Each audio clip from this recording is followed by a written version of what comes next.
নমস্কার, লিটারেচার লাভার্সে আপনাদের সকলকে স্বাগত জানাই। আজ লিটারেচার লাভার্সে আপনাদের শোনাব দেবদত্তা ব্যানার্জির লেখা দোলন চাঁপার গন্ধ।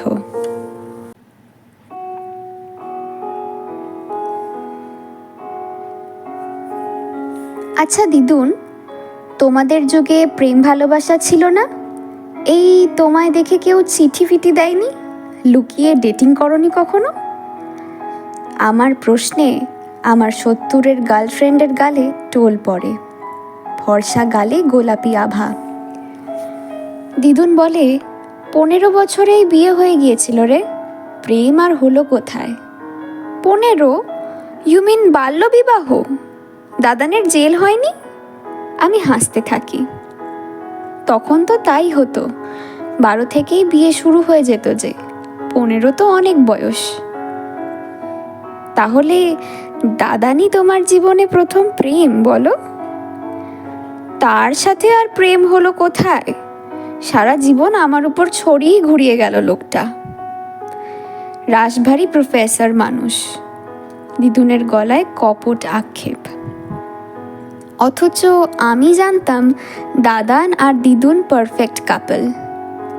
আজ ১০ বছর দাদান নেই। দিদুন সেই স্মৃতি আঁকড়ে একা এখনো পড়ে রয়েছে। রাতে খাওয়ার পর সামনের ঢাকা বারান্দায় বসে গল্প হচ্ছিল। দিদুন বলছিল, বিয়ের পর আমায় জোর করে কলেজে ভর্তি করেছিল তোর দাদান, নিজে থাকতো বাইরে, আমি জলপাইগুড়িতে একান্নবর্তী শ্বশুর ঘরে। ধীরে ধীরে গ্র্যাজুয়েশন হলো, আবার এমএতে ভর্তি করে দিল।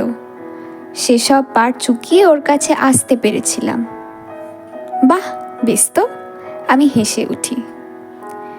বাড়ি এলেই সারাক্ষণ পড়া ধরতো লোকটা, ঠিক যেন মাস্টার মশাই। কোনো প্রেম ভালোবাসার কথা নয়, সাহিত্যের প্রফেসর হয়েও রসকসহীন ছিল বরাবর।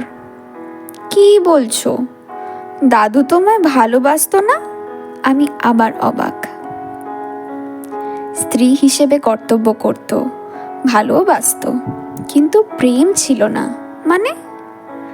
মানে বাবা যেমন মেয়েকে স্নেহ করে তেমন ছিল আমাদের সম্পর্ক। কোনো প্রেমিক সুলভ আচরণ কখনোই করেননি।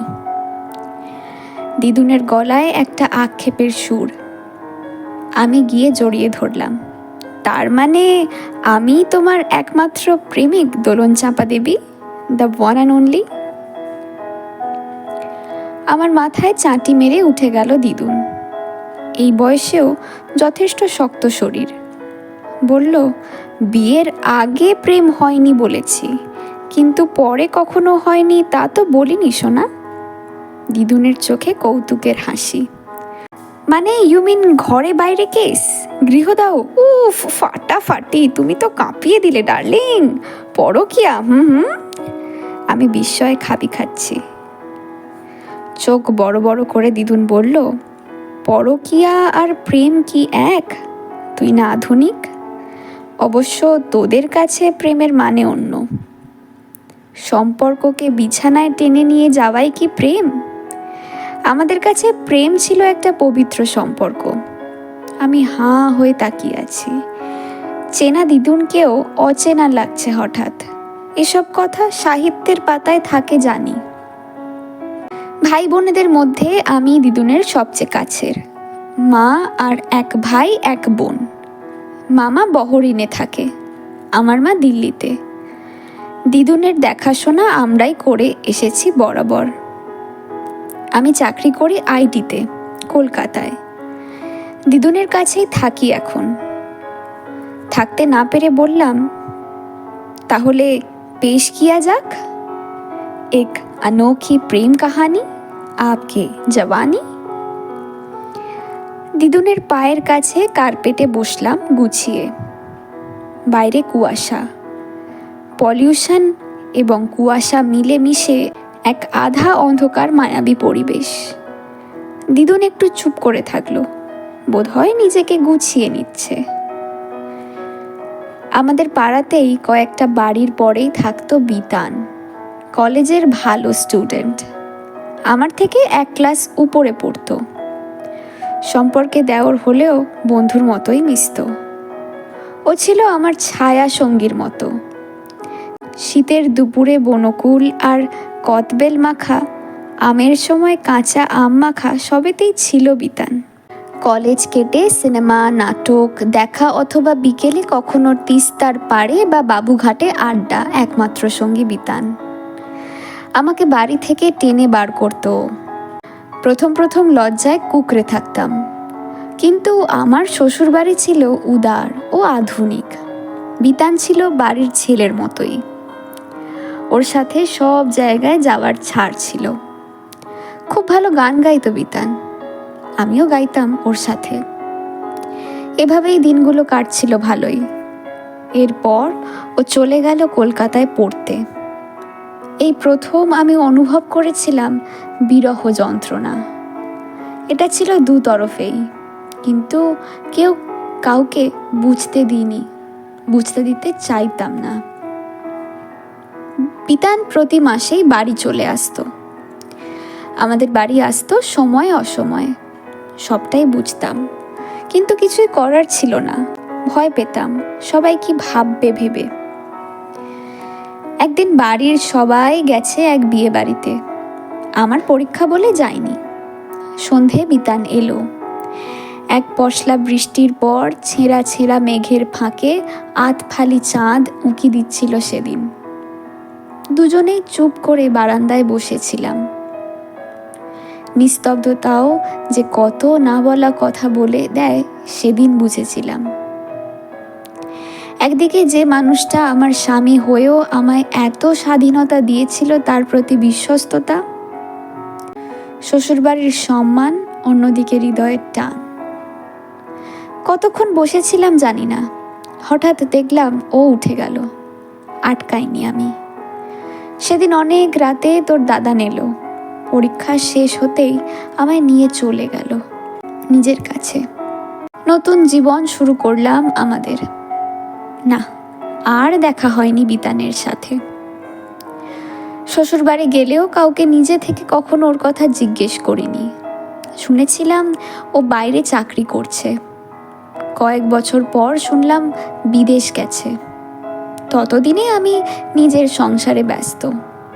দায়িত্ব কর্তব্য বেড়াজাল ডিঙিয়ে ওই নিষিদ্ধ পথে হাঁটতে পারিনি। শ্রান্ত দিনের শেষে ক্লান্ত আমি যখন বৃষ্টি ভেজা আকাশে ছেঁড়া মেঘের ফাঁকে এক ফালি চাঁদ দেখতাম, মনটা কি একটা না পাওয়ার বেদনায় হুহু করে উঠত। এই আমার প্রথম ও শেষ প্রেম। জলের বোতল নিয়ে অনেকটা জল খেলো দিদুন। আমি তখনও স্তব্ধ, রূপকথার দেশে রয়েছি মনে হলো। আর কখনো ওনাকে খোঁজনি? অস্ফুষ্ট বললাম। ও আছে আমার মনে প্রাণে। দিদুনের মুখে এক স্বর্গীয় হাসি। জলপাইগুড়ি যাবে? আমি বলি।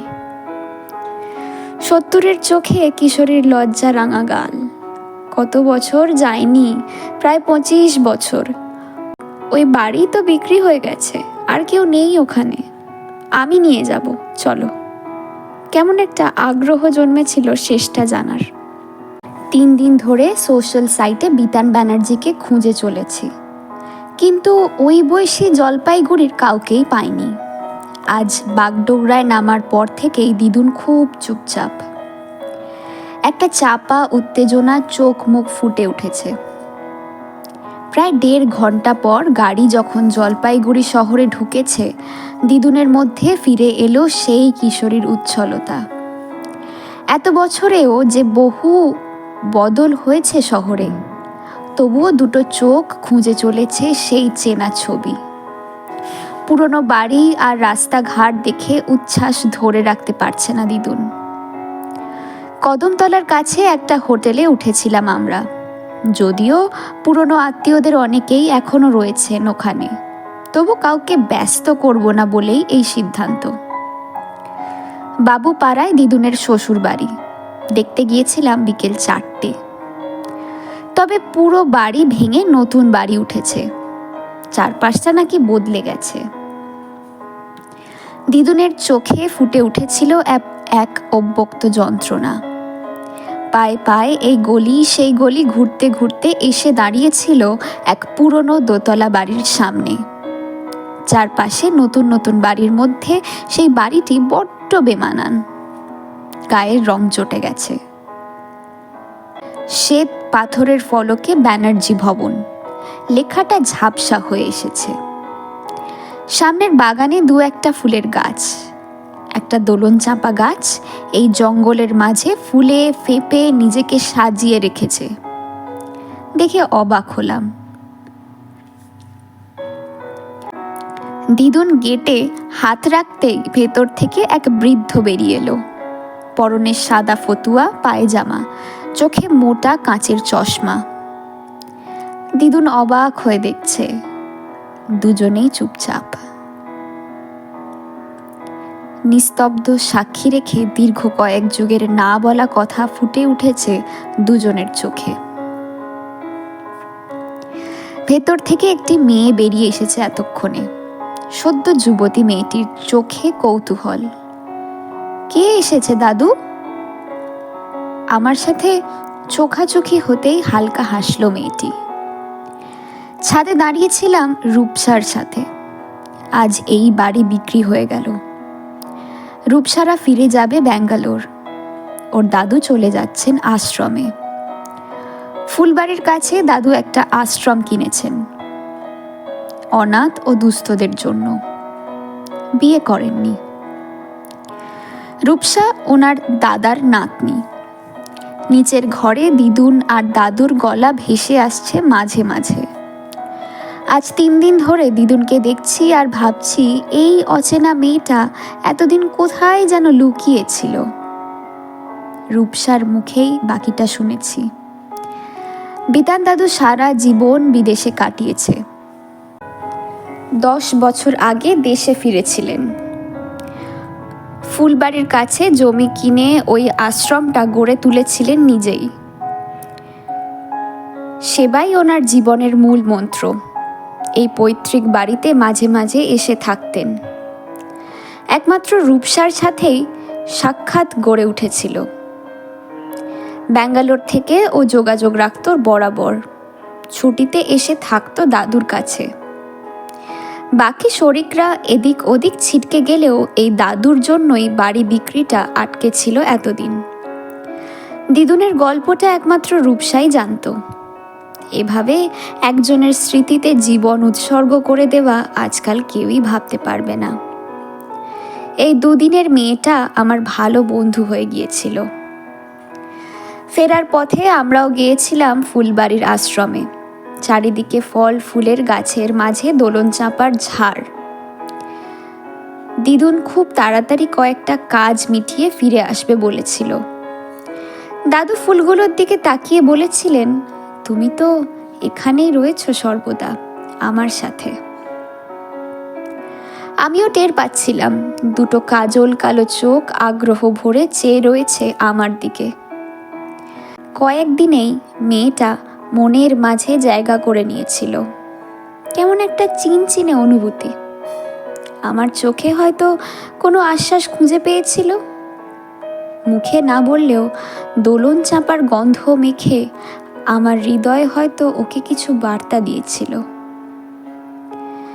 গাড়িতে বসে ভাবছিলাম দোলন চাঁপা আর বিতানের গল্প হয়তো এভাবেই নতুন পরিণতি পাবে, নতুনভাবে লেখা হবে পরবর্তী অধ্যায়।